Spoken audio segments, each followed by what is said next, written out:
Sitten mä laitan kinkun. Ja mihin kohtaan se pitää laittaa? Ja laitan kinkun keskiosaan.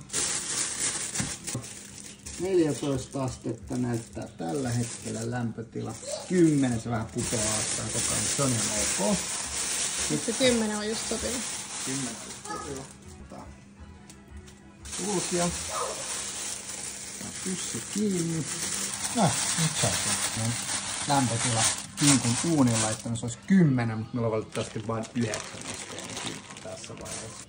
Millä sä mittaat ton lämpötilan? Mittari. Tällä otetaan.